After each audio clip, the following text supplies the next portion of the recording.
só poderá fazer essa educação à distância, sim. Se aí, boa noite, Cássio. Boa Finalmente. noite. Eu tive que pedir para poder entrar aí, hein? Oi? Eu Não tive que entendi. pedir. Teve que pedir, né? Mas eu Eu, mandei o convite, não sei por que o seu perfil não aceitava, né? que Então, coisa, boa hein? noite, seja bem-vindo aqui no canal Arcano Lilo, tá, Cássio? É uma Boa honra noite. e um prazer. O Cássio foi meu colega de trabalho entre os anos de 2004 e 2010, janeiro de 2004, janeiro de 2010. Nós trabalhamos 2006 na a mesma... 2010. Oi? 2006 a 2010. 2006? Bom, você que foi nomeado, você que sabe. Eu pensava que tivesse sido 2004. Mas perfeito. 2006 a 2010 na Escola Polivalente, que é Xambu, né? O Cássio é professor de História. Daqui a pouco eu vou falar mais biodata dele aqui, mas o Cássio é professor de História, tem um doutorado em Educação e ele atualmente é professor na UEM, na UEMG, na Universidade Estadual de Minas Gerais. E ele está também no estágio de pós-doutoramento, né? Já terminou o estágio de pós-doutorado? Não. Terminou sábado. Termina agora? Não, terminou sábado. Parabéns, Entreguei os hein? últimos documentos hoje. Oi? Entreguei os últimos documentos hoje para conseguir a certificação. Parabéns. Então, com o estágio aí de pós-doutoramento terminado e tudo, então ele é um acadêmico. Mas hoje a gente vai falar aqui ao grande público aqui no Facebook. Estão me ouvindo bem por aí? Tá bom o áudio? Beleza. Tá. Então, eu já estava adiantando aqui a temática, Cássio, do Conselho Nacional de Educação, que aprovou em 28 de abril algumas diretrizes para as escolas durante a pandemia, né? O Conselho Nacional de Educação só poderia aprovar essas diretrizes porque lá na LDB de 96, né? A LDB 9394 de 96, ela prevê no artigo 32, se não me engano, o parágrafo 4º, que para a educação fundamental, para a educação básica e ensino fundamental, também poderia usar, em casos emergenciais, a educação à distância, tá? Então, o Conselho Nacional aprova, baseado na LDB, dá algumas diretrizes, como que as escolas, como que as redes de ensino, tanto pública quanto as privadas, deveriam se organizar, o que tem que ter lá, o mínimo, enfim. Aí eu não vou ler todo o documento aqui. Mas apesar dessa aprovação do Conselho Nacional de Educação, e aí eu já tenho que entrar um pouco dentro dessa questão da educação à distância, mesmo porque eu tenho uma especialização em educação à distância e a minha formação de mestrado também inclui o uso de tecnologias. Então, eu não vou dizer que eu sou contra a educação à distância, seria uma hipocrisia da minha parte, muito pelo contrário. Só que a educação à distância, ela tem técnicas, tecnologias e metodologias próprias que a gente foi implantando aos poucos na educação de pós-graduação, em curso superior. Em 2013, eu ajudei a implantar o campo de educação à distância da rede ETEC, que era um programa do governo federal, no Instituto Federal de São Paulo, campus São José dos Campos. Lá nós fundamos 8 cursos à distância, então atendi uma demanda. Não vou entrar muito no mérito dessa questão, mas dentro do pouco que eu estudei sobre o assunto, onde eu fui buscar lá, eu cheguei à conclusão, e a gente pensa um pouco nesse sentido, que a educação à distância, além dela já ser prevista na LDB, em outros instrumentos legais, ela é uma educação que está vinculada ao perfil do sujeito contemporâneo. Eu falo sujeito pós-moderno, mas aí a gente vai entrar na outra questão de história também, que eu não quero muito debater isso hoje aqui, conversar sobre isso. Mas tem muito a ver com essa reestruturação da psique humana, das formas de identidade desse sujeito contemporâneo. Então, a educação à distância, ela vem suprir determinadas necessidades não só de mercado, que eu acho que tem muito isso, e eu sei que você vai tratar alguma coisa nesse sentido, mas ela supre também as demandas do próprio sujeito, do indivíduo, né? Então, só que, como eu disse, para a educação superior, para cursos de pós-graduação, até para cursos técnicos, para uma coisa que foi preparada para fazer educação à distância, né? Para um projeto político-pedagógico, para uma instituição que foi preparada nesse sentido, é diferente. Agora, o que está acontecendo é um emergencial, né, que as redes aí estão usando, se amparando nesse artigo 32, parágrafo 4º lá da LDB que eu falei, e outros. Então, estão criando mecanismos para que os alunos recebam alguma atividade. Mas aí eu falei, então, da aprovação do Conselho Nacional de Educação em dia 28 de abril deste ano, mas em contrapartida vem o Conselho Nacional dos Trabalhadores em Educação, que é o CNTE, que fala que o ensino à distância exclui milhares de alunos e não tem efetividade, segundo muitos educadores. Eu também, dessa forma, como está sendo implantado na educação básica, como educador e como especialista em educação à distância, eu vejo que também dessa forma não está eficaz, não tem efetividade, e além de excluir mesmo. Por quê?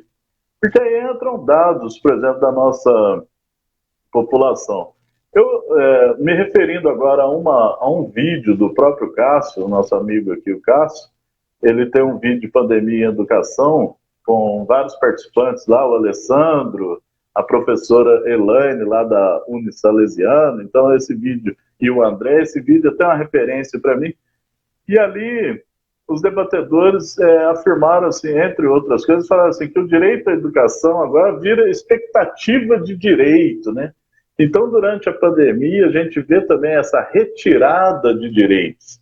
O direito à educação integral do ser humano, não um período integral, mas o direito à educação integral, a formação do ser humano, que é um direito assegurado na Constituição, e vai sendo retirado aos poucos, aí parte de um grande esquema também de retirada de direitos em todos os sentidos, né? Inclusive o direito à educação. E a precarização do trabalho profissional, né? Mas tudo bem. Falando sobre dados aí do Brasil mesmo, lá no artigo do CNTE de 6 de maio, né, que fala da não efetividade da educação à distância e da exclusão desse tipo de ensino que vem sendo feito durante a pandemia, aí entram os dados do G1. O G1 tem um artigo do dia 26 de maio também, sobre a questão de que 30% dos domicílios no Brasil não têm acesso à internet, né? 30% dos domicílios no Brasil não têm acesso à internet. Então, as redes de ensino, de uma forma legal, já disse, amparado até pela LDB, por projetos aí de secretarias estaduais, municipais, as redes de ensino, inclusive as particulares também, lançam mão desse tipo de ensino, de educação à distância, de uma forma muito peremptória, de uma forma extemporânea, de uma forma de última hora, naquela temática de temos que fazer alguma coisa, que eu acho louvável, mas não leva em consideração dados como esse, por exemplo. 30% dos domicílios nem têm acesso à internet. E também, segundo a pesquisa TIC Domicílios de 2019, do Centro Regional de Estudos para o Desenvolvimento da Sociedade da Informação, o CETIC, né? Então 30% não têm acesso à internet. O IBGE aponta que 17,3% das crianças de 0 a 14 anos não têm acesso à água e 40,8% não têm nem acesso à conexão de esgoto. Então, a nossa dúvida é que se essa forma que está sendo implantada agora de uma forma emergencial, digamos assim, se essa forma não é tão excludente a ponto de realmente retirar o direito à educação, que é um direito básico e constitucional. Então, entre a aprovação do CNE, do Conselho Nacional de Educação, para essa forma que está sendo desenvolvida pelos sistemas educacionais, e a carta do CNTE, que é o Conselho Nacional de Trabalhadores da Educação, mostrando a exclusão, né, que esse ensino está gerando, aparece também um post até que eu fiz aí, é um artigo do dia 1º de junho agora, bem recente, né, de 2020, que está disponível no site APP Sindicato, que é do Conselho de Direitos Humanos do Paraná, que pede a suspensão do calendário escolar. Então, esse já deu um passo à frente. Ele não só aponta a exclusão que esse tipo de ensino está promovendo, porque os alunos não estão conseguindo acompanhar, não estão conseguindo acesso, mesmo os que têm acesso. Aqui no começo da live nós tivemos um pequeno problema técnico para colocar essas duas telas, né? Então, veja só, imagine os problemas técnicos que os alunos, os pais devem ter para suas conexões funcionarem em casa e dar certo. Isto é, aqueles que possuem a internet. Como eu acabei de dizer, é um dado do Centro Regional de Estudos para o Desenvolvimento da Sociedade da Informação, CETIC, que 30% dos lares não possuem internet. Então vem o Conselho de Direitos Humanos do Paraná pedindo a suspensão do calendário, justamente porque a EAD na educação pública não está funcionando, está gerando mais exclusão entre os alunos e gerando aí também uma problemática com relação aos professores, que, como eu disse no começo, eu não sou contra o ensino à distância para cursos superiores, cursos técnicos, cursos de graduação e pós-graduação. No entanto, como eu disse, EAD possui técnica, tecnologia e metodologias próprias para as quais os professores da rede pública, em geral, não estão preparados e nem teriam que estar, porque a modalidade presencial é muito diferente da modalidade à distância, mediada por tecnologia da informação e comunicação. Para passar a bola para você, então, Cássio, para você começar a se posicionar sobre essas coisas que eu falei, eu publiquei um pequeno texto, é mais perguntas, né? Bem pequeno, eu vou falar para vocês, está lá no blog Olivermático. Eu intitulei esse texto de Ensino Remoto durante a Crise Mundial SARS-2-CoV, reflexão inicial. Sei que é emergencial, não me furto o dever de contribuir como professor e funcionário público municipal, mas alguns apontamentos eu penso pertinentes. Até que ponto, de fato, essas atividades irão impactar positivamente na aprendizagem dos alunos e não somente para contemplar a ânsia das redes, sistemas e legislações educacionais por horas, dias letivos e conteúdos? Até que ponto o fator humano, alunos, professores e gestores foram colocados em primeiro ou segundo planos durante a crise mundial da pandemia? Isso me faz pensar até mesmo se o mais importante é a educação por si só, independente de quem interage? Será que a educação é uma coisa que independe de quem aprende e de quem interage ali naquele ensino-aprendizagem? A iniciativa é louvável no âmbito do temos que fazer alguma coisa, mas nessa ação imperativa não ocorre uma presunção de que os professores, os funcionários e os alunos tenham equipamentos e conexão suficientes e estejam aptos a trabalharem nessa modalidade, e que também os alunos estejam totalmente autônomos, juntos com seus pais, responsáveis, interessados e dedicados a realizarem as atividades, bem como a interagirem. Então, são essas algumas reflexões assim que eu faço aqui, acompanhadas desse pedido do Conselho Permanente dos Direitos Humanos do Paraná para o cancelamento do calendário escolar, isso lá naquela rede estadual, né? Mas que pode abrir caminho aí para outros pedidos de outros conselhos de outros estados em relação a direitos humanos, exclusão e direito à educação, etc. Então é por aí que eu estou pensando, queria conversar com você, como eu disse, é um grande prazer, né? A gente se faz aí no debate, o Cássio é um grande debatedor, por quem não sabe, mas hoje eu estou trazendo ele aqui como uma referência em educação. Não vai rolar um debate assim, mas mais uma conversa para a gente chegar a algum lugar. Vamos lá.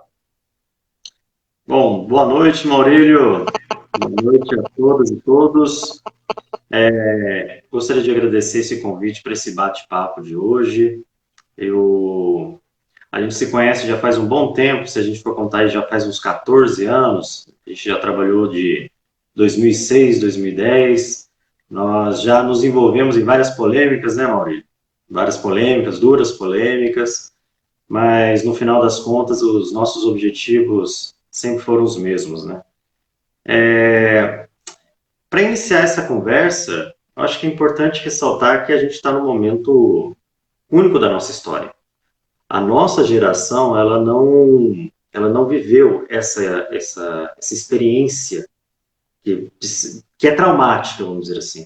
Eu não acompanho os dados de hoje, mas provavelmente hoje ultrapassamos a marca de 32 mil mortos pela Covid-19, isso pelos dados oficiais, sem levar em consideração as subnotificações ou tantas outras mortes provocadas pelo novo coronavírus e que, infelizmente, não entram nas estatísticas por falta de testagem e por falta de ação real por parte do poder público para tentar minimizar essa situação.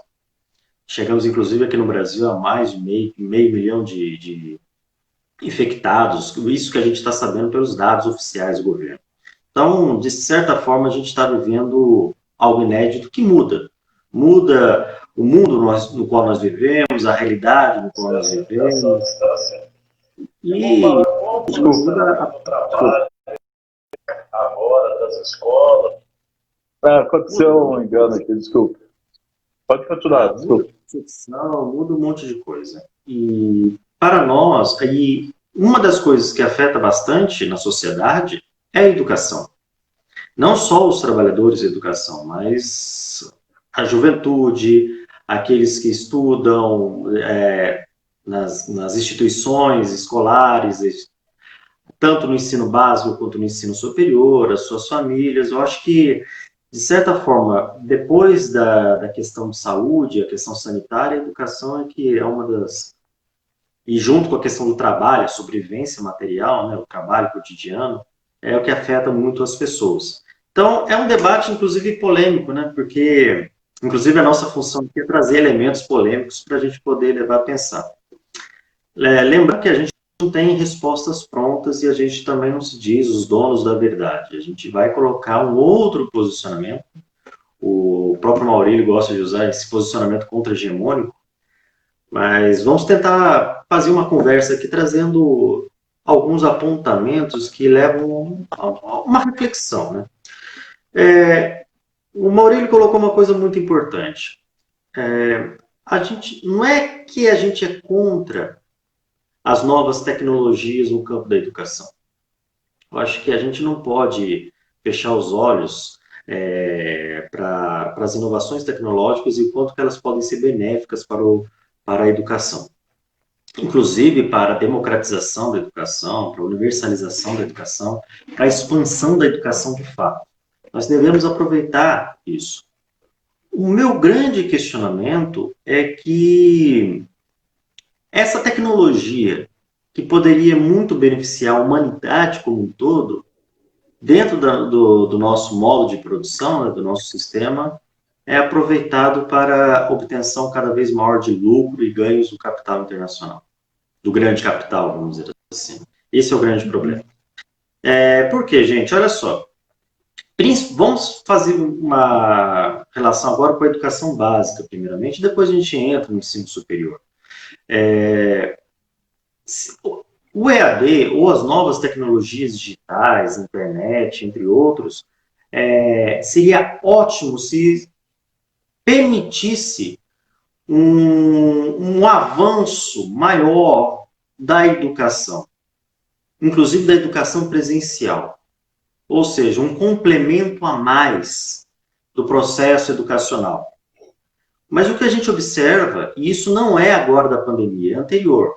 Esse avanço do EAD é anterior à pandemia.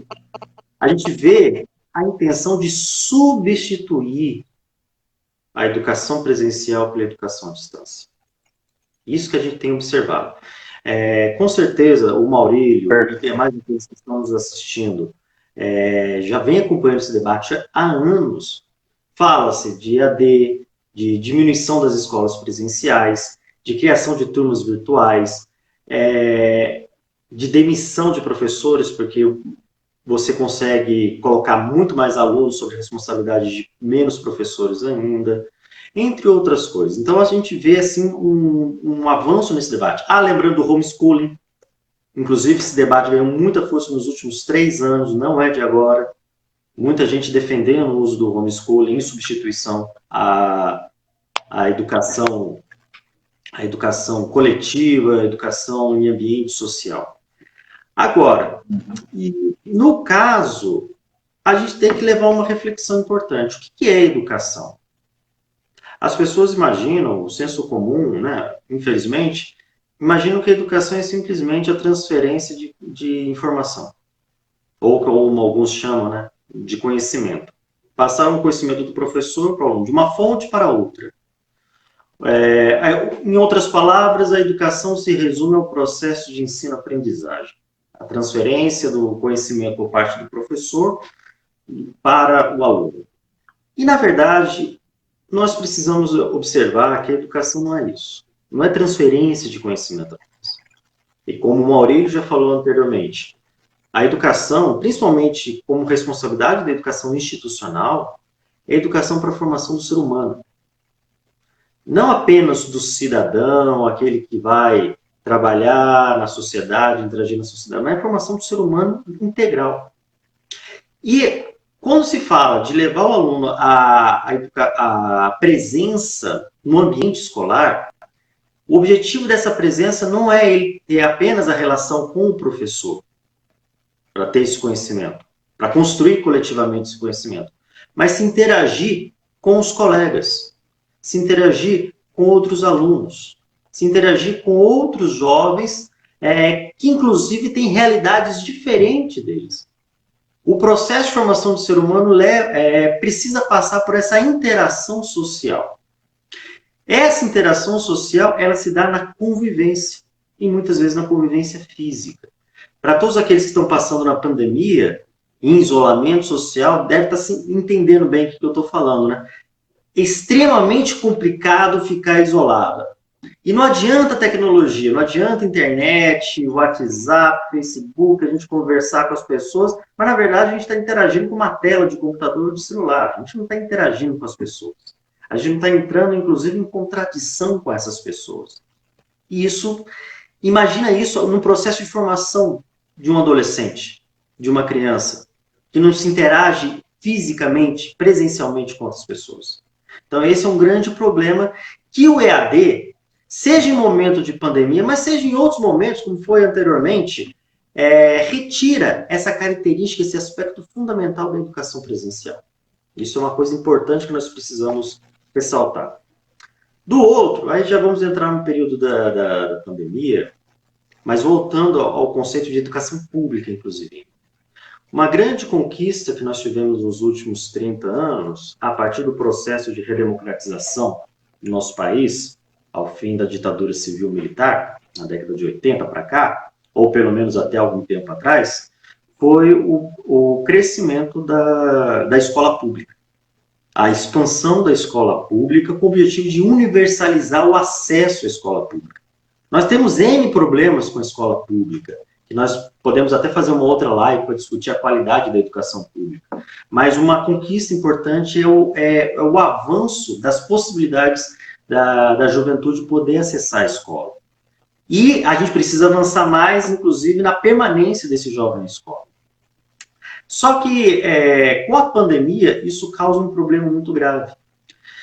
Diante dessa correria de tentar garantir um calendário escolar para não haver prejuízo, apesar que, lembrando que o discurso do governo fala, não quero levar prejuízo aos alunos, mas na verdade está pensando nos prejuízos jurídicos e legais por parte do compromisso do Estado com a educação. Não é assim que não é tão bonzinho assim, estão olhando o lado do poder público. Mas, nesse momento de pandemia, com essa correria de tentar fazer as aulas remotas, a gente vai estar vendo que todo aquele avanço, aquele caminhar no processo de universalização do ensino, ele dá longos passos para trás agora. Só para ter uma ideia, eu sou de Minas Gerais, apesar de paulista, eu estou em Minas Gerais, já faz bons anos, né? Qual que é a realidade nossa? Segundo os dados de 2018 do IBGE, em Minas Gerais, nós temos 6 milhões e meio de pessoas sem acesso à internet. Desse número, a gente já pode ter ideia de quantas famílias, quantas casas, quantos jovens, quantos estudantes não têm acesso a uma internet. Eu não estou falando apenas de uma internet de qualidade, de banda larga, estou falando de qualquer tipo de internet, qualquer tipo de acesso. Isso a gente tem que ver também as diferenças regionais dentro do estado. Nós não podemos, por exemplo, comparar o acesso à internet no sul de Minas com o acesso à internet no Vale do Jequitinhonha, no Mucuri, ou no norte de Minas. Então, as desigualdades regionais também se fazem muito presentes. Então, como é que a gente consegue garantir uma educação pública para toda a juventude, para todos os nossos estudantes matriculados, se a gente não tem a base material concreta para a gente garantir que o aluno tem acesso? Aí, vamos analisar o que o governo de Minas tem feito. O governo de Minas ofereceu essas aulas remotas, essas atividades remotas via aplicativo, no qual a internet já impede acesso de milhões de jovens, milhões de estudantes. Ele lançou mão de um programa de TV na Rede Minas, que é a TV pública aqui do estado, e só que essa TV pública não tem acesso em todas as cidades. Cerca de 2/3 de cidades aqui de Minas Gerais não tem acesso à Rede Minas. Não chega sinal da Rede Minas. Então, outra coisa também que elimina a participação dos jovens. E a terceira proposta é o material impresso. O material impresso, as cartilhas impressas. O problema é que não tem dinheiro, a Secretaria de Educação não passou dinheiro para as escolas fornecer esse material impresso. As próprias escolas, com as caixas, né, com o dinheiro próprio que junta ali de uma festa, de uma arrecadação, tem que imprimir para poder conseguir distribuir para os alunos que não têm acesso à internet, que não têm acesso à TV, à Rede Minas. Só que também não tem dinheiro. Existe um problema financeiro. O Maurício sabe muito bem, em Minas Gerais existe um grande problema financeiro, que dependendo, nem nós, professores, trabalhadores da educação, estamos recebendo salário. E olha só para a gente ver como é que é. Em ter papelaria vendendo as apostilas. Você está sabendo disso, Maurício? As papelarias vendendo as apostilas. Ou seja, quebra aquela ideia de uma educação pública. Então, a gente está, assim, numa situação bem complicada. Eu estou citando, Maurício, até agora, todo o prejuízo que os estudantes estão tendo em Minas Gerais. O prejuízo, às vezes, inclusive, é denunciado agora, está passando, inclusive, muito na televisão. Os jornais estão denunciando essa situação cotidianamente. Mas, por enquanto... permita uma interrupção, mas pode terminar a sua sentença, vai. E a grande questão é quem que poderia estar... Não, eu vou deixar para próximo momento falar da questão do trabalho, quer dizer, das empresas que estão lucrando com isso. Mas tenho falado dos estudantes, mas vamos falar dos professores, dos trabalhadores de educação. Olha, nosso plano de carreira, os concursos, os editais de concurso no qual a gente prestou, os contratos de designação, sempre colocaram para a gente dar aula em ensino presencial, na escola, e em nenhum momento se estabeleceu EAD. Ou seja, então, nesse ponto, Cássio, Oi? me permita só uma fala, então. Nesse ponto é o seguinte, eu acho que isso é muito grave, né? Em si, automaticamente ocorre um desvio de função. Por quê? E eu acho que essa é a cobrança de formação de consciência que eu queria fazer com os professores e vou colocar para você refletir aí e me dizer a sua postura. Isso é uma coisa entre vários problemas só relacionados a professor. Então, a primeira coisa, o professor ele tem um cargo de educação presencial e, na verdade, ele está sendo usado para um home office. Então, eu vejo isso como um certo desvio de função. Mesmo, por exemplo, eu tenho informação nisso, eu já trabalhei em vários projetos EAD, mas a maioria dos professores não tem. No meu caso, é exceção, e deve ter outras exceções, né? Agora, a minha pergunta é assim, existe, aí eu queria a sua opinião, porque o Cássio ele é sindicalista, ele afastou agora da diretoria da subsede do Sindiúti de Caxambu, do sul de Minas, mas o trabalho dele todo é em torno dessa militância sindical, dos trabalhos acadêmicos dele, e ele é uma pessoa sindicalista, ele é um sindicalista em essência. Então eu queria a sua opinião de sindicalista nesse ponto, embora você não está exercendo mandato sindical agora. É assim, a EAD, o home office, eles até deram um nome bonitinho que chama ensino remoto. Isso aqui é balela, tá? Desculpe falar assim, mas acho que o pessoal vai entender aqui no Facebook. É balela, ensino remoto. Na verdade, muda a terminologia só para dizer que é outra coisa, mas não é a mesma coisa, só que precarizado. É uma educação à distância, mas precária, muito mais precária ainda, né? Então, o home office, ele sequestra o seu espaço da sua casa, ele sequestra o seu computador, né? Ele sequestra o seu celular, e, na verdade, o seu celular, se a empresa precisa que o funcionário tenha um celular, acho que isso é legal, e é assim que as indústrias, as fábricas trabalham no Vale do Paraíba.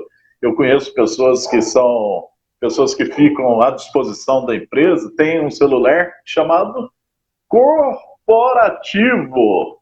Corporativo. Agora, esse celular é o meu celular. Esse aqui que eu estou usando aqui, ó, é particular. Ele é privativo, ele não é um bem público.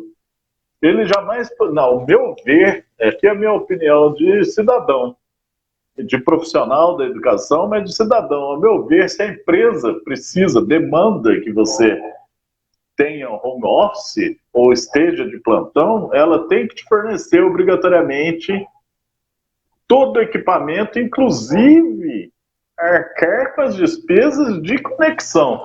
E aí eu queria ouvir a sua fala nesse sentido, e depois eu queria retomar um ponto que você falou sobre a formação do ser humano. Eu quero retomar esse ponto contigo. Eu queria ouvir a sua opinião aí. Então, na fala anterior eu falei dos estudantes, mas os professores também estão sofrendo nesse processo.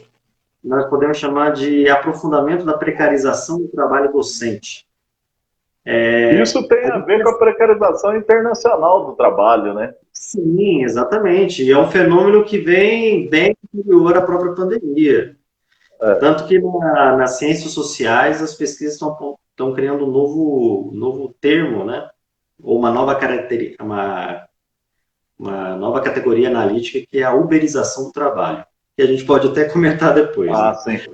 Sim. Mas, por exemplo, a gente citou aqui a questão que nós, professores, nós não fomos treinados para o uso dessas tecnologias, e principalmente, não só tecnologia, mas uma nova essência e forma de pensar a educação nesses novos ambientes.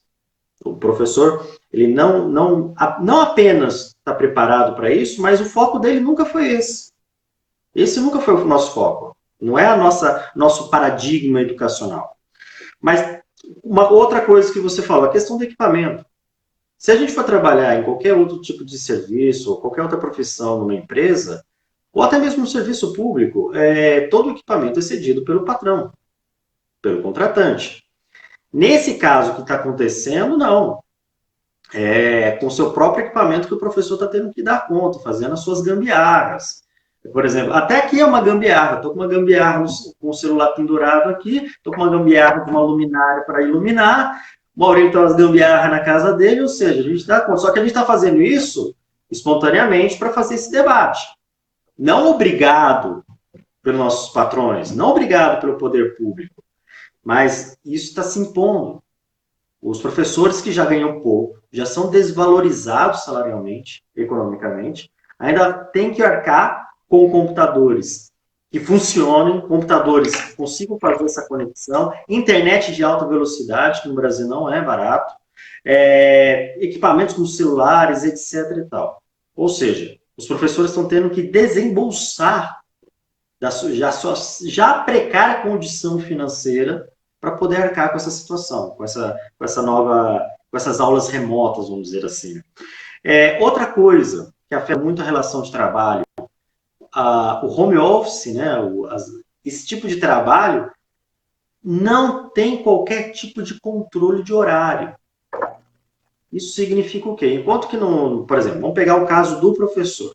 Nós temos uma carga horária na rede básica de educação de Minas Gerais, nós temos uma carga horária de 24 horas por semana, sendo que 16 horas aula em sala de aula, ministrando aulas com os alunos, e 8 horas de planejamento, de elaboração de aula, de estudo de conteúdo, de reuniões pedagógicas, entre outras coisas.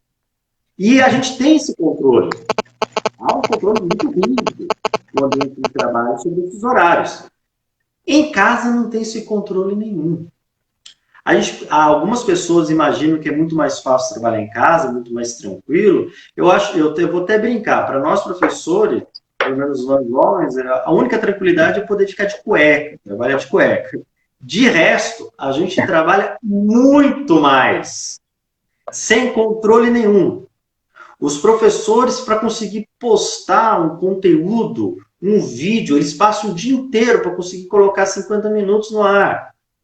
Tem toda uma elaboração, gravação, edição, correção de atividades, vai, volta, retorno dos alunos. Aí o governo de Minas quer que, ou pelo menos os diretores de escola, querem fazer com que os professores passem número de WhatsApp, os alunos tiram dúvida, que os alunos têm dúvida, têm direito de tirar dúvida, mas vai tirar dúvida às 11 horas da noite, à meia-noite. Então, ou seja, você trabalha muito mais. Você trabalha muito mais.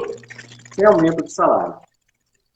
Então, só para colocar o último ponto, que é o pior também, é que essa situação de ensino remoto, ele pode levar à demissão de professores. Por quê? Dentro de uma lógica de mercado, dentro de uma lógica de lucro, e a gente depois vai comentar depois sobre as empresas, né? E com a ideia de otimizar, o que acontece? Com essas tecnologias, você consegue ter muito mais alunos sobre a responsabilidade de menos professores. E isso vai gerar uma demissão em massa de trabalhadores de educação, de professores. Isso a gente precisa salientar. E, ao mesmo tempo que aumenta o desemprego, você também diminui a massa salarial. Ou seja, os salários vão ser achatados, a gente vai perder poder de compra de salarial. Ou seja, ao mesmo tempo que os estudantes vão ter os prejuízos, porque não vão ser formados e preparados para a convivência em sociedade, vai haver uma precarização, uma exploração muito maior em relação aos trabalhadores, com desemprego generalizado entre muitos dos nossos colegas. E a gente também. Então, o professor que se sentir prejudicado, lesado, ele pode recorrer ao sindicato para ajudar nessas questões? Você acha que ele Então, essa é a grande questão. Como é uma situação nova que a gente está vivendo, a gente precisa sempre se bolar novas estratégias de resistência. O sindicato não é um órgão como, por exemplo, como é que chama aquele defesa do consumidor? O PROCON. PROCON, não é um PROCON.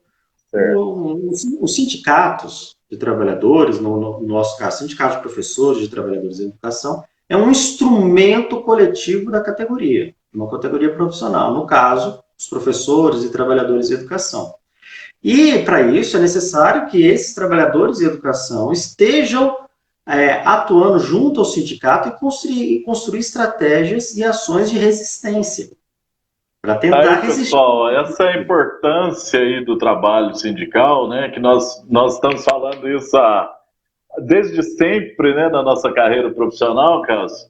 E as pessoas parece que não entenderam que ali que é o local de resistência, que é um local coletivo de fazer força para garantir direitos que foram conquistados ao longo de anos, que agora, assim como um passe de mágica, são retirados e ainda aproveitando a situação de pandemia. Eu queria ler aqui para você o comentário da nossa ex-aluna Evelyn. Você lembra da Evelyn Polivalente? Ela mora no estado de São Paulo agora, ela mandou um comentário aqui para nós. Ela comenta o seguinte: todas as famílias estão preparadas para aulas online. É o que nós falamos, 30% dos lares no Brasil não tem nem internet. Eu falei aqui, 17% não tem acesso à água potável e 40% não tem esgoto, né? Então as famílias não estão mesmo preparadas, como a Evelyn comenta. Nem essas atividades que estão passando na sala do meu filho, tem crianças que os pais são analfabetos. Como essa criança vai ter ajuda? Ela põe até uma mãozinha assim, né? Então, com certeza, eu queria falar para os amigos que estão online aqui, que deixa aí suas perguntas, tá? Seus comentários, e na medida do possível a gente vai apresentar aqui também para o vídeo, para o debate, para o Cássio. A gente vai responder perguntas e ler alguns comentários daqueles que quiserem.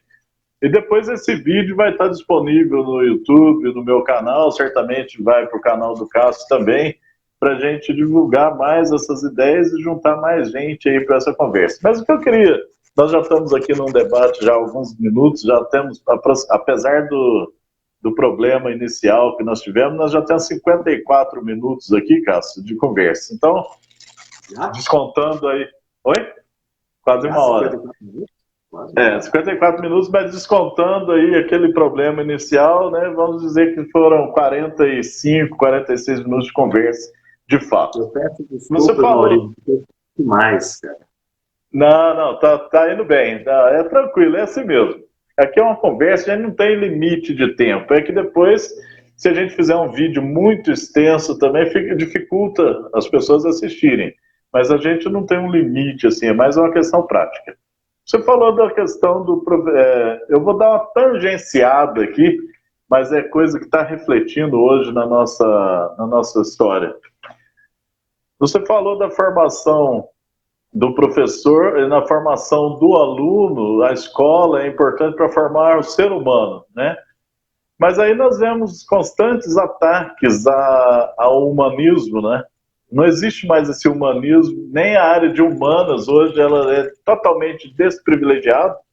Numa pesquisa que eu fiz em 2010, 2011, já vão anos isso, eu constatei que entre os grandes problemas na formação... Bom, esse é um foco de análise, né? Não quer dizer que esse era o maior problema, mas eu constatei, diagnostiquei um dos grandes problemas em 3 universidades grandes que eu pesquisei no estado de São Paulo. Todos os cursos de graduação na área de licenciatura retiraram a disciplina de filosofia. você acha que essa retirada da disciplina da filosofia na formação do professor tem, de fato, um impacto negativo, e um impacto negativo tanto na formação do professor quanto na retirada do viés humano da educação? Sim, para a gente fazer esse debate, a gente precisa ter clareza também de que a educação ela tem uma intencionalidade. Não existe essa ideia de educação isenta. Ela existe uma intencionalidade. Se restringindo a educação brasileira, vamos dizer assim, do período republicano, desde o final do século XIX até hoje, essa intencionalidade ela sempre está de acordo, primeiro, com o período histórico, com as relações sociais que se estabelecem, com os embates, com determinados grupos políticos que representam determinados grupos sociais que estão no poder, entre outras coisas. E muitas vezes, ao longo desses 130 anos, a ideia de educação, inclusive, fugiu do que a gente deseja, né? Nós temos, sim, um compromisso com uma educação humanística, uma educação que visa o desenvolvimento da humanidade, né? Mas nem sempre o que a gente viu na realidade, na prática, isso aconteceu. Mas, volto a dizer, né? Vamos fazer um recorte. Desde o período de redemocratização, na década de 80 para cá, a gente estava, principalmente nos anos 80, houve um grande crescimento daquelas ideias, da vontade de avançar com essa educação humanizadora, com essa educação transformadora da realidade social, uma educação que leve a uma plena democracia da nossa sociedade. E muito das ideias que, inclusive nós, e muitos outros professores que estão nos acompanhando, foram construídas nesse período. Só que o que a gente observa? Na década de 90, o que nós vamos observar no Brasil? Um avanço gigantesco do neoliberalismo. Não só como projeto econômico, mas como ideologia e como cultura. E dentro da educação, o neoliberalismo ele causou muitos impactos. Entre eles, a ideia de que a educação ela precisa formar trabalhadores. Formar trabalhadores altamente capacitados, que se adequem às novas tecnologias, fabris, entre outras atividades econômicas, que se inserem na era da informática, que saiba operar uma máquina, um computador, num supermercado.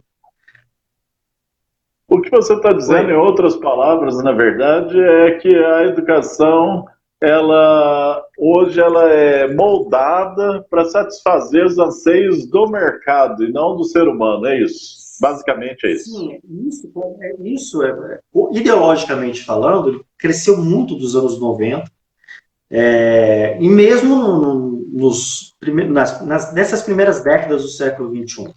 Então, essa ideia de formação com interesse do mercado.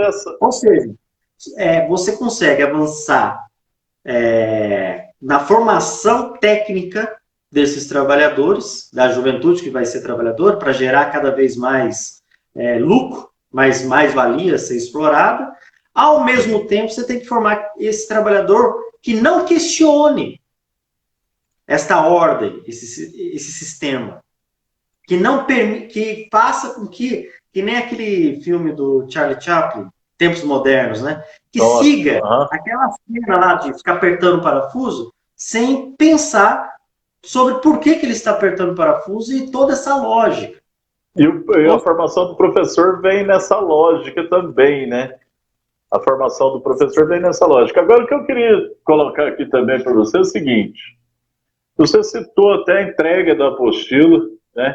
Porque um dos mecanismos que eles estão usando nas redes se o aluno não pode acessar EAD no computador, no celular, não tem conexão e tal.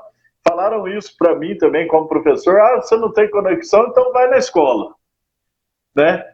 Então, esse ir na escola, pegar a apostila, esse que fala, professor, você não tem você não tem a conexão, então você vai lá na sala de informática da escola em determinado horário para fazer essas atividades online e tal. Isso, às vezes, chamar professor na escola, dá para relacionar isso com a necropolítica? Dá para invocar aí um Boaventura de Souza Santos? Dá para invocar aí o Gessé de Souza para mostrar que a educação também está contribuindo para a necropolítica, já que nós estamos dentro de uma pandemia e eles ficam chamando você para sair do isolamento, vem aqui, vem aqui? Não, isso é uma coisa que, por exemplo, o Sindiúti denunciou e denuncia aqui em Minas Gerais, que é a quebra do isolamento. Todas essas propostas de fazer os alunos irem na escola, pegar material, professores irem para os laboratórios das escolas, quebra o isolamento, quebra a lógica de tudo isso, de se isolar, de combater a pandemia por meio da quarentena. Isso quebra totalmente a lógica. Isso é uma questão prática. Agora, na questão da necropolítica, é bastante complicado, porque eu vou pegar uma fala do Weintraub, espero que ele caia logo esse final de semana. Jura? Jura que você vai... Mas eu vou pegar ele numa reunião com os senadores, ele comentou de que o Enem não tem como objetivo resolver as injustiças. Ele tem como objetivo selecionar os melhores. Primeiro, já tem coisa errada nessa cara. O Enem, inclusive, para quem viveu, inclusive é estudante, quando lá no governo comunitário, que o Enem, ele veio meio que para tentar corrigir certas injustiças que existiam no acesso ao ensino superior. Primeira coisa. Mas isso demonstra uma coisa muito, muito horrível que a gente está vendo, né? Até desumano. E pegando um pouco dessa escolha de quem vive e quem morre, né? Isso vale para outras coisas, né? A escolha de quem... É engraçado, às vezes eu desconfio até um pouco do Facebook também, dessas mídias. Quando você falou necropolítica, você foi cortado. Que isso, vamos ter que fazer uma reclamação com o Zuckerberg, mas olha só, só lembrar, essa ideia, por exemplo, embutida nessa fala do Weintraub, tem naquela coisa também, né? Todo aquele caminhar de tentativa de democratizar o acesso ao ensino superior, ele vai se quebrando no discurso, inclusive. Weintraub apresenta um discurso cuja lógica não, que os melhores, ou seja, as elites econômicas e setores médios da sociedade que têm acesso à internet, a um cabedal cultural já em casa, vão ter vantagens, privilégios para poder conseguir acessar o ensino superior, e aqueles que não têm acesso, que é a grande maioria da sociedade, lamenta-se, né? Usando a frase do nosso presidente, e daí? Eu não posso fazer milagre, né? Então é isso que é um pouco essa questão. Isso refletiu, inclusive, numa peça publicitária do próprio MEC, falando que os alunos se virem em casa, aí mostra menininhos branquinhos, com condições sociais muito bem, com iPhone, com computador, com câmeras, etc. e tal. E enquanto isso, a grande maioria da população está sendo excluída disso. Ou seja, a própria lógica do cara já há vamos dizer assim, um apartheid educacional e, de certa forma, intencional. A exclusão é proposital mesmo. Exatamente. Então tem tudo a ver com a necropolítica. Não, só que não é uma coisa simples, por exemplo, não é um tipo Pink, o cérebro pensando de madrugada aqui, olha, o que a gente vai fazer para poder provocar isso? Não, mas existe toda uma lógica que vai entrando no contexto. No contexto, exatamente isso. Está vindo junto com o sócio histórico. Mas vamos retomar algumas coisas aqui, a gente divagou um pouco em outros assuntos que tangenciam a educação e educação à distância e pandemia, mas vamos retomar algumas coisas aqui para a gente ir amarrando o nosso ponto final lá. Eu fiz um post aí esses dias, foi esse mesmo, sobre os direitos humanos. Depois eu queria que você voltasse, então, como ficaria, ao seu ver, eu não vi se teve uma resposta já ou não, não acompanhei.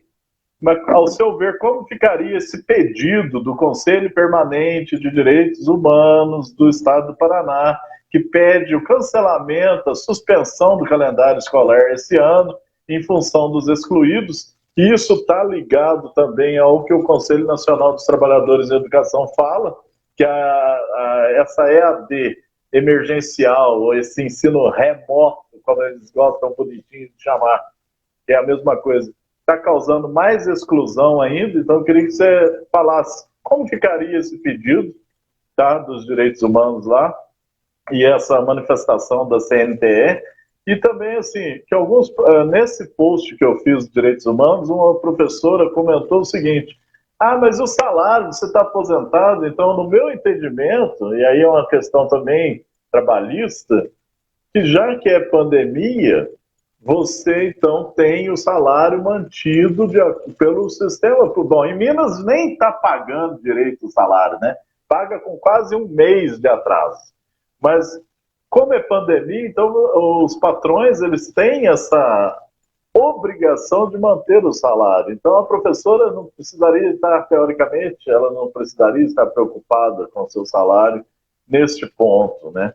Agora, uma coisa é você convocar um administrador de empresa, um administrador para trabalhar home office, ou um contador para trabalhar home office. Outra coisa é o professor. As pessoas ainda, até nas prefeituras onde não tem o plano de cargos e salários do professor, né, que seria um plano de carreiras do professor, ou o estatuto do magistério, em algumas prefeituras vai só pelo estatuto do funcionalismo, ou só tem um plano de carreiras do funcionalismo que acaba abarcando o professor, mas a condição de trabalho, o sistema, o ritmo de trabalho, a interação que é necessária entre professor e aluno no processo de ensino-aprendizagem, então tudo isso são coisas muito particulares, próprias do trabalho docente. Não tem um padrão de comparação. Como, não, o contador foi convocado para home office, então vamos convocar o professor também. Não é assim que funciona, né? Mas eu queria que você voltasse, então, nesse pedido da CNTE e nesse pedido aí do Conselho lá do Paraná dos Direitos Humanos. O que você me diz? Eu vou comentar isso, só me lembro para depois comentar em relação aos interesses de mercado da educação. Sim, vamos voltar nesse ponto. Em relação à questão do trabalho docente, e do posicionamento da CNTE e posicionamento dessa Comissão de Direitos Humanos lá no Paraná. É só perguntar para os pais se eles estão aguentando ou não estão aguentando mais os filhos em casa. Eles estão torcendo para voltar à escola presencial. Isso já demonstra uma coisa. Trabalho do professor não é brincadeira. É um trabalho profissional. É um tipo de profissão específica e que deveria, inclusive, ser valorizada. E o professor não cuida de 1, 2, 3 crianças. Trabalha com centenas de jovens, crianças e jovens. Isso é uma coisa. Do ponto de vista das entidades sindicais, a gente tem uma preocupação muito grande em relação à qualidade do ensino. Assim, já está mais que comprovado, e muitos professores que estão nos assistindo aqui demonstram que a qualidade é péssima.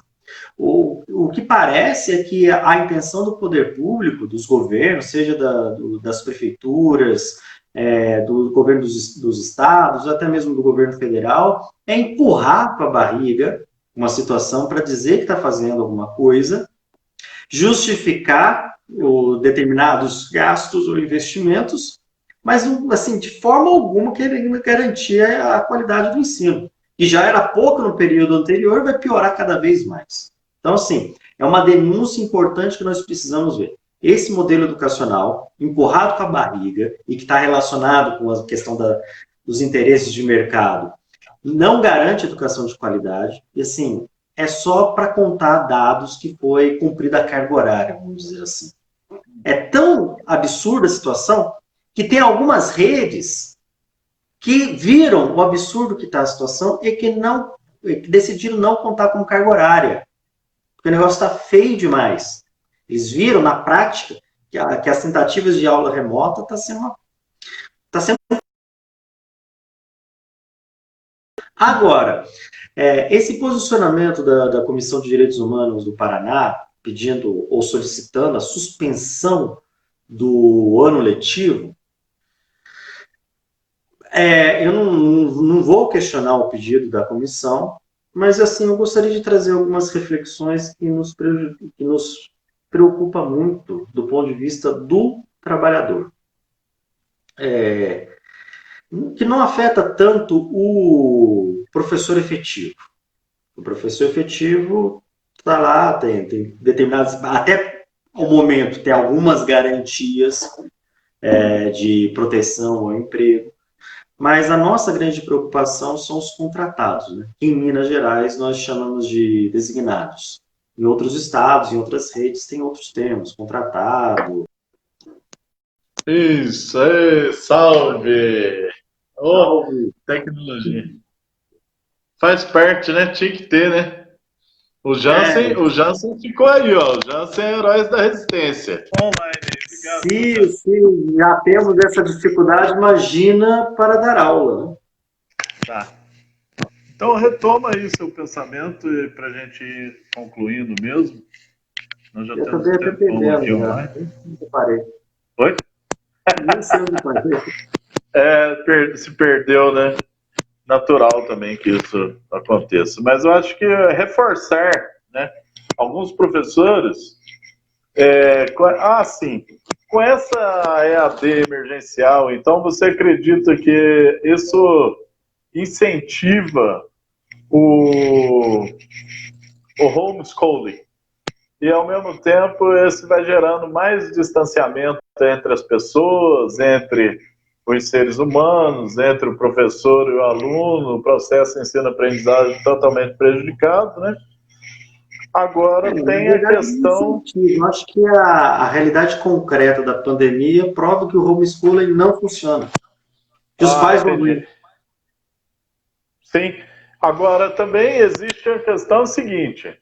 Com essa pandemia, né, foram várias coisas que estão acontecendo, a gente não consegue nem pesar direito quantas coisas, mas com essa pandemia aí, nós temos um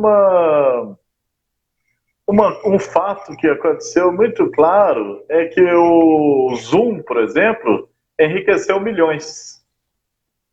O Zoom enriqueceu milhões. Nós temos já dentro do Google, o Google Sala de Aula, né, que muitas escolas estão usando e tal, mas o Google também é uma empresa privada, né? É uma empresa particular também. E ainda tem as outras empresas fornecedoras de material que disputam licitação ou por não ser uma coisa que hoje com a pandemia você pode abrir mão da licitação, né? Então, essa questão dos interesses das empresas, então, acho que seria para você comentar aí para a gente fazer um encerramento, então, da conversa. Essa mercantilização da educação, ela é anterior, né? Desde a década de 90, a gente vê um avanço da educação privada, não apenas na oferta da educação privada em si, mas esse avanço privatista, mercadológico, no ensino público, na educação pública também, por meio de venda de pacotes para as redes municipais, redes estaduais, venda de material didático, venda de formação continuada e treinamento de profissionais, ou seja, cursos, congressos. Eu lembro, eu acho que você até já foi testemunha disso, de essas empresas que a gente não sabe de onde vem, até um tempo atrás ia para cidades do interior, ia para Caxambu, fazia acordo com a Secretaria Municipal de Educação, assinava um acordo assim, de milhares de reais para fazer um congresso educacional, Assim, os professores não pagavam nada, mas a Secretaria de Educação gastava uma fortuna com esses eventos, ou seja, tem todo um avanço por parte das empresas educacionais em cima da educação pública. E muitas dessas empresas elas são transvestidas de fundações, né?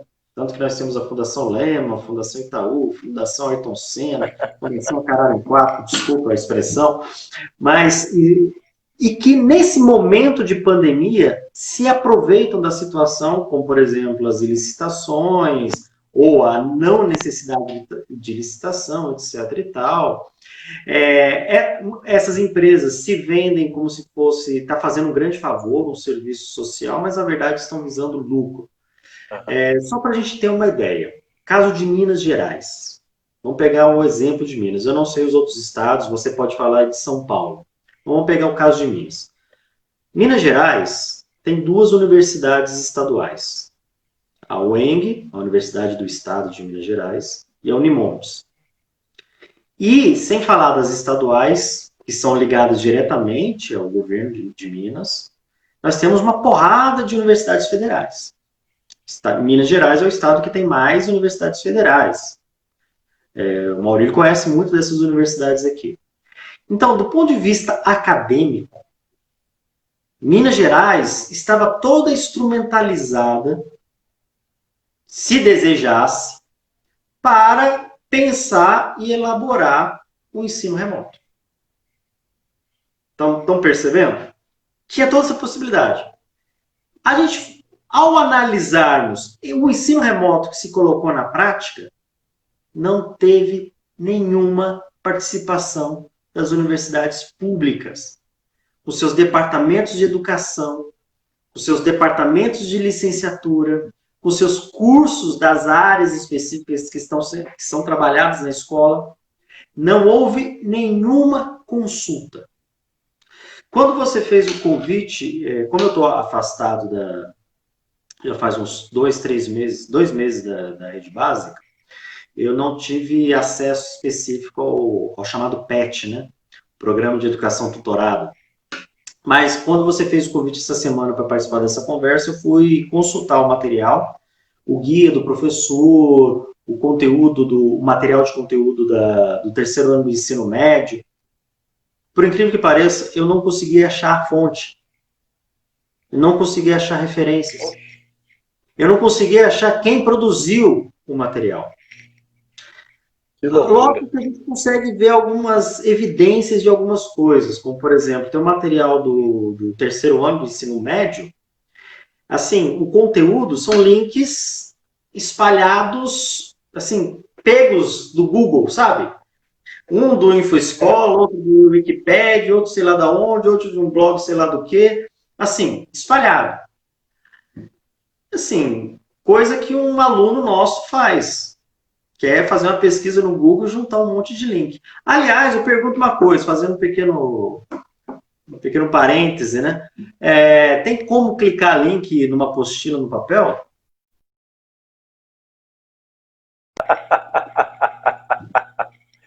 Eu ainda queria ver se é possível clicar papel para entrar no link, né? Alô? Não é possível. Não é possível. A sua imagem travou, mas sua voz continua, o seu áudio voltou. Então, a sua imagem tinha travado também.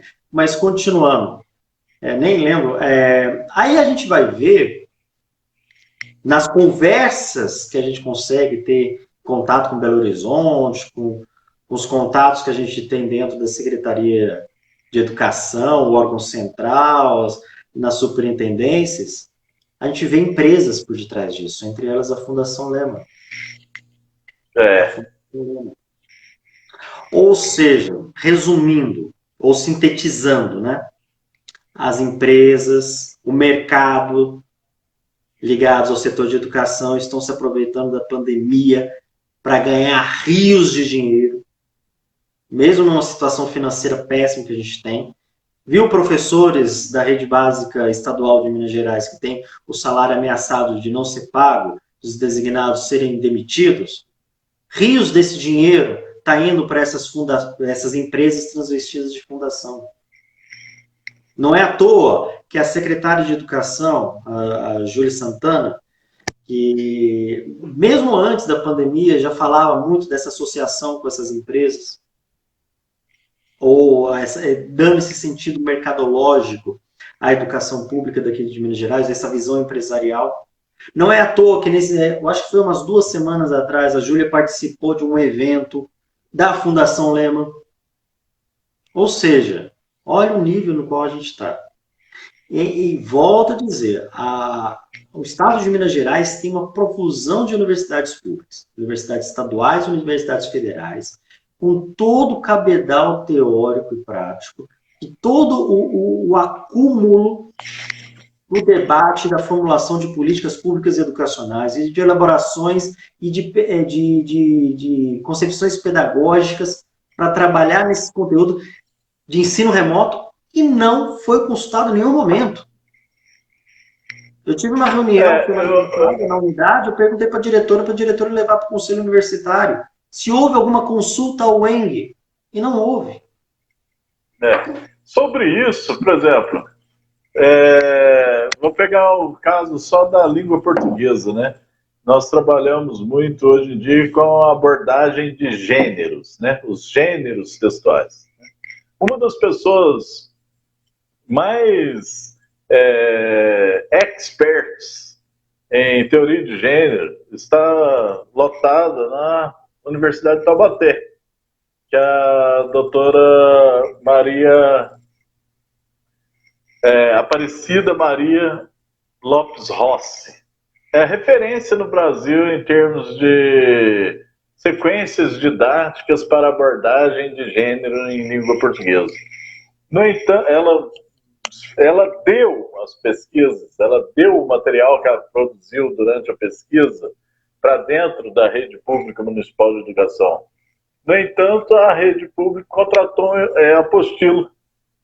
Não usou o material que ela produziu em pesquisa científica e privilegiou o uso de uma apostila na época que era muito mal feita, né? Era péssima e que fazia essa abordagem de gênero, mas nem com 1/3 da qualidade do que já tinha sido produzido em pesquisa científica dentro da Unital. Tem um outro caso também que eu vivenciei aí já com relação à educação à distância, é o caso do Teleduc. O Teleduc é uma plataforma de educação à distância, um AVA, um ambiente virtual de aprendizagem, né? Ele foi produzido pelo NIED de Campinas, da Unicamp, e foi produzido dentro da Unicamp, esse Teleduc. Algumas universidades públicas usavam, era o caso, por exemplo, da Universidade de Itajubá, na época que eu fiz um curso lá de design instrucional, mas depois eu fui até num debate, uma época, no departamento de letras lá da Unicamp, eu questionei isso com algumas pessoas, eles disseram, não, isso aí é efetivo. Não, de fato, independe da plataforma que você está usando, né? Não estou falando de uma fetichização do Teleduc ou de qualquer ambiente virtual que seja, mas o fato é que foi empenhado na pesquisa e na confecção do Teleduc como ambiente virtual de aprendizagem uma verba pública. E depois eles começaram a usar o Moodle, que é um ambiente virtual estrangeiro.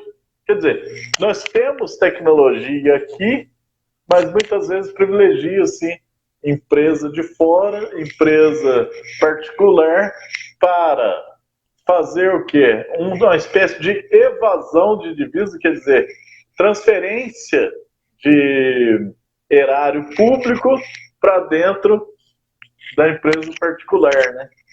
Isso aí já vem amparado por lobbies políticos, etc.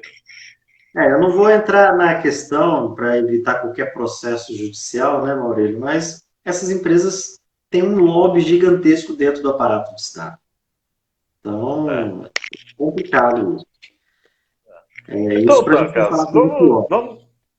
vamos pensar então na nossa temática, que seria educação. Você falou inclusive de concepção de educação, educação para a formação do ser humano, né? educação, e aí demanda esse processo ensino-aprendizagem, a interação direta professor-aluno, que também é possível na EAD, mas na EAD que é planejada, né, numa educação à distância voltada para aquelas camadas de pós, de graduação, como eu falei, mais para curso superior, ou para curso técnico, mas com um projeto político-pedagógico voltado para isso, né? E essa EAD durante a pandemia, então, que eles deram até o nome de ensino remoto e tal. O que você apontaria aí? Acho que a gente também não é obrigado a dar soluções, porque quem tem que dar solução é o gestor da coisa pública. Nós somos gestor da nossa vida privada, assim, nós somos funcionários. Mas, enfim, o que você apontaria, então, como caminho para os professores, né, que estão dando um tiro no pé? Eu estou para escrever dois artigos em forma de ensaio, não vai ser um artigo científico, mas um ensaio, né? Um sobre o fim da escola, tá? Eu já estou tratando nesses termos, né? O fim da escola. E o outro é quando existiam professores, né? O professor, dentro dessa forma de trabalho, ele está acuado, porque é uma forma de coação, dizer para você, se você não fizesse, fique sem salário.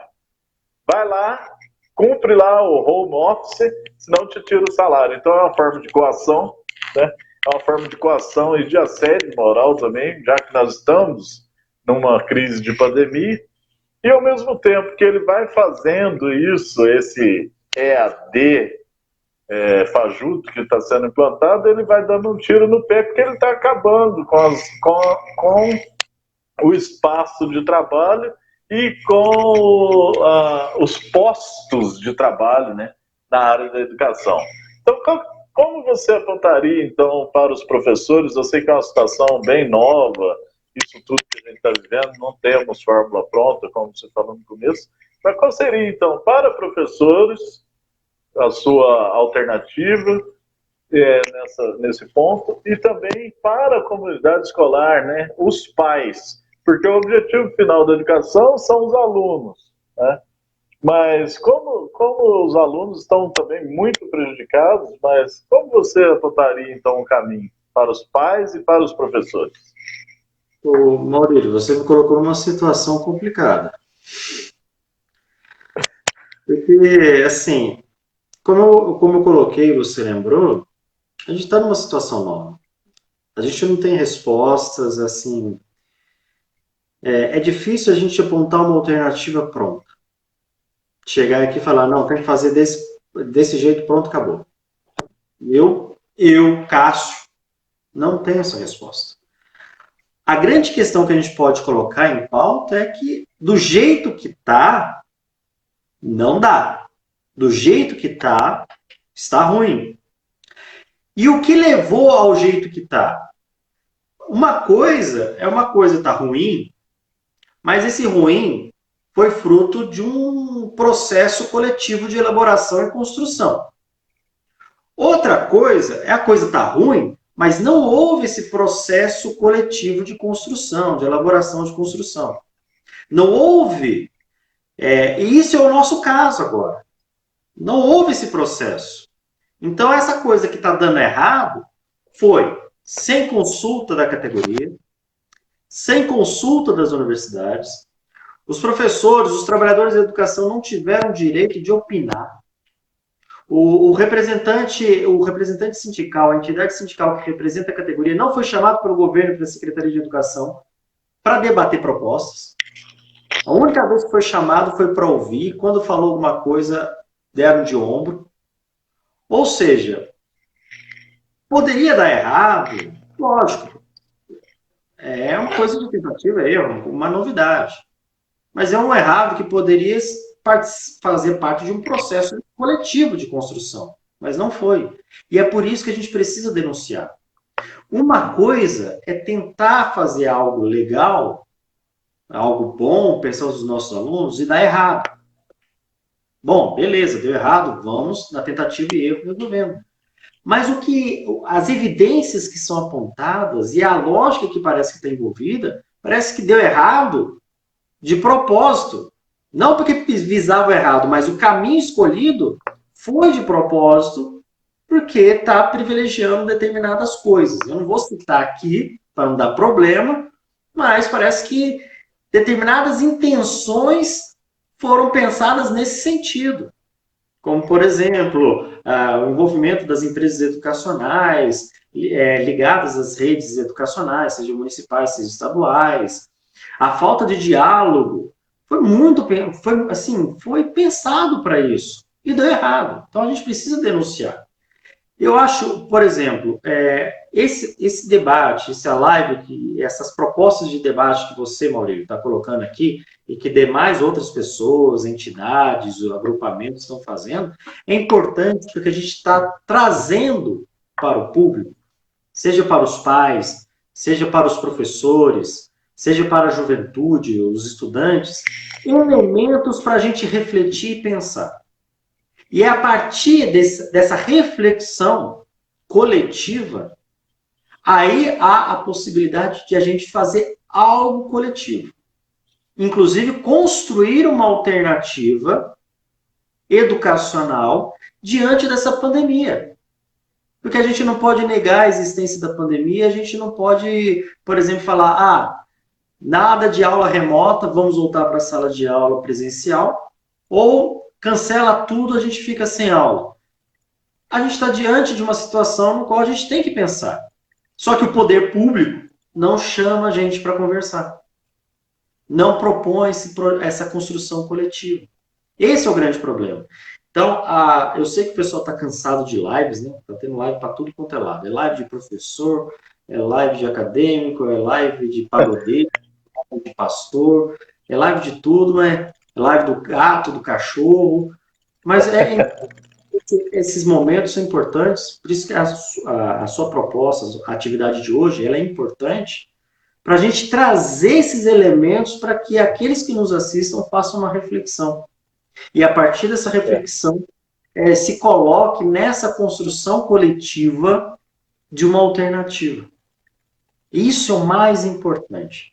Que a gente, a partir de agora, a gente comece a elaborar e a construir uma alternativa a isso que está proposto pelos governos. Isso é uma coisa mais importante. Porque, lembra, é algo novo que a gente está vivendo e a gente não tem nada pronto para fazer frente a esse algo novo.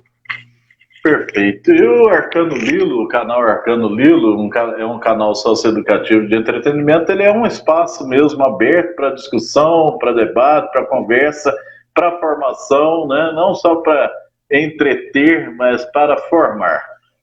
Então participe aí do canal, deixe seu like, seus comentários, acesse lá no YouTube, acesse aqui no Facebook, faça perguntas aí, se a gente não pode responder nessa live, a gente vai responder nas próximas, tá? Você não quis se comprometer, né, com sugestões e tal, mas eu, de qualquer forma, eu penso, não sei se seria também a saída, mas eu penso que poderíamos ter, principalmente na educação básica, ao invés dessas atividades, porque eu acho importante o contato do aluno nesse período de pandemia, para ele sentir um pouco mais de segurança e tal, estar em contato com os professores, aquelas pessoas do seu dia a dia. Acho que poderia ter tudo isso, mas de uma forma mais aberta. Diariamente, poderia ter aulas abertas dos professores, eles virem aqui de vídeo, chamando os alunos, conversarem e tal, mas não com conteúdo. Posso fazer um comentário? Não com conteúdo. Sim. Então, aqui na UENG, a gente está com as aulas suspensas.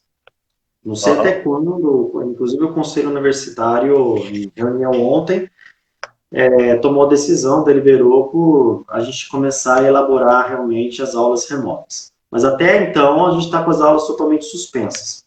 Não tem aula. Então, o semestre letivo está paralisado. Mas, por exemplo, o curso de História daqui da Unidade de Campanha, no qual eu participo, elaborou um projeto muito interessante, que vai de encontro à sua proposta. A gente ficou muito preocupado com esse distanciamento entre os professores e os estudantes. Inclusive, do ponto de vista emocional, afetivo.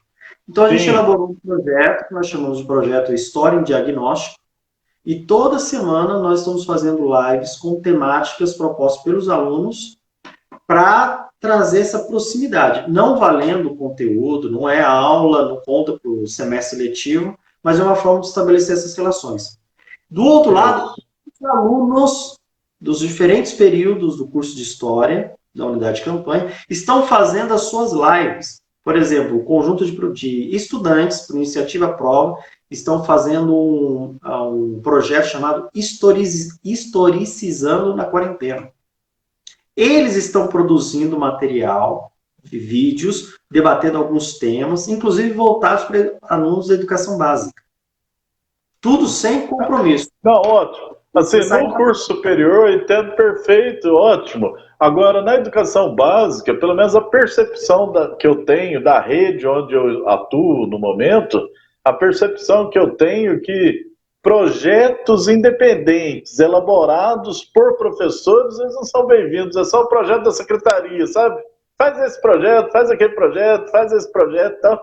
Mas o contexto ali local, o contexto individual de cada escola e os saberes do professor, que não é o centro do saber, não é o dono do saber, mas aqueles saberes que ele poderia empenhar para fazer os seus projetos independentes em prol da aprendizagem dos alunos, isso aí não é bem-vindo mais. Eu tenho essa percepção, pelo menos para mim.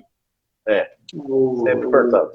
As iniciativas são cortadas, fazendo gesto. As iniciativas... Isso, é só o robô que tem vez. É o robô que tem vez. Então, Cássio, eu acho que é isso. A gente encaminhou aqui uma conversa longa que teve vários percalços tecnológicos que já revelam até as dificuldades de uma educação à distância, para a gente fazer uma conversa praticamente informal, né? Porque a gente está aqui, inevitavelmente, não dá para despegar o Maurílio, apresentador do Arcano Lilo, do Maurílio, professor. Não dá para descolar as duas coisas, mas a gente está aqui mais com iniciativa própria nossa do que representando qualquer instituição que a gente faça parte, mas mostrou a dificuldade no particular. Imagina se nós estivéssemos aqui agora com um público gigante, ou se tivesse mais pessoas para participar no vídeo como você está participando, né? Então, a tecnologia não é simplesmente falar assim, olha, tá lá o conteúdo, pega lá e faz, ou você tem um celular, tem um computador, então você está apto a fazer. Repito, educação à distância com seriedade demanda técnica, tecnologia e metodologias próprias de uma educação à distância. E não nesse sentido emergencial aí, totalmente prejudicados. Era isso que eu penso, assim, era isso que eu queria falar. Eu fiquei muito feliz de que você aceitou o convite. Para mim foi uma honra, né? Reencontrar um colega de trabalho, um amigo, né? Foi meu vizinho também aqui na Federal um bom tempo. E você aí na sua carreira acadêmica mostrou com brilhantismo aí o seu empenho. Eu considero um dos últimos heróis da resistência no movimento sindical, né? Também. Então, Cássio, eu queria agradecer aí a sua presença e quem sabe futuramente a gente volta a abordar outros temas aí pelo canal Arcano Lilo e aqui pelo Facebook. Tá bem? Eu que agradeço, Maurílio, pelo convite para essa conversa, para esse bate-papo e estou aberto aí para novas atividades aí futuras, para discutir não só a educação, mas debater. Por exemplo, meu campo é história, o seu campo é letras e literatura. A gente pode estar discutindo algumas coisinhas também nesse sentido, ou também debater um pouquinho sobre a conjuntura nacional e internacional, né? Que é muito interessante e polêmico também, né? A gente pode fazer várias... Então a gente já pode começar a conversar então alguma coisa aí para outra semana que vem, ou as semanas vindouras, sobre o que eu acho que é muito importante aí, né? Que a Constituição volte a valer, que o Supremo haja, essas coisas nesse sentido aí. a gente pode voltar a conversar em breve. Então, tá bem, Cássio? Fazer um pequeno comentário aqui. Eu acho que fazia muita parte das nossas conversas lá em 2006, 2007. Ultimamente, a esquerda, inclusive nós, a esquerda, viramos defensores da legalidade liberal. Então, eu posso até me posicionar sobre isso. Assim, eu acredito que a democracia, eu chamo de falsocracia. Bom, já estamos tangenciando outras coisas, a gente vai aprofundar nisso mais para frente. Mas olha só, eu chamo de falsocracia. No entanto, quando você tem, pelo menos a Constituição, com todos os defeitos que ela tem, eu reconheço, tal, mas quando você tem a garantia constitucional dos direitos, isso já é um avanço e pode ser um trampolim para uma sociedade ideal conforme a gente pensa. Agora, quando a gente perde até isso que foi conquistado, né? A Constituição, alguns direitos legais que eu acho que a democracia é liberal, tal, mas algumas coisas que ajudam no crescimento da sociedade do ser humano, coisas básicas que nós perdemos. Então, o que a gente vai ter que fazer? Antes, nós pensávamos, quando nós tínhamos pelo menos a Constituição assegurada, a gente podia pensar numa revolução social que beneficiasse a todos. Agora a gente não tem nem o viés constitucional garantido, então a gente não pode pensar muito em revolução, a gente tem que pensar primeiro em ter leis, né? Instituições que funcionam. Diante de uma ameaça autoritária e até mesmo fascista, nós precisamos fazer a defesa da democracia e da Constituição que nós temos. É isso que eu penso também. Mas a gente volta aí com essa temática, então, já que você provocou, fica aí lançado, tá? Também a minha provocação é o desafio, a gente voltar aqui em breve e conversar mais esses assuntos aí. Tá bem, Cássio? Gratidão mais uma vez, você que participou, que ficou aqui no Facebook esse tempão. Gratidão por vocês estarem aqui com a gente, por vocês frequentarem o canal Arcano Lilo, por fazerem perguntas, comentários. Nós tivemos aqui professores, alunos, ex-alunos. Então, a ideia nossa é gerar consciência e provocar ações conscientes da parte de todos, principalmente no tocante à educação, que é uma das coisas mais importantes que nós temos no Brasil e para a nossa vida. Fica dado o recado do canal Arcano Lilo, seu canal socioeducativo de entretenimento. E em breve a gente volta aí com mais vídeos, mais resenha, comentários de notícias, mais histórias. Entra lá no canal, tem muitos quadros lá à disposição. Valeu, Cássio, um abraço para todo mundo e até o próximo vídeo, pessoal.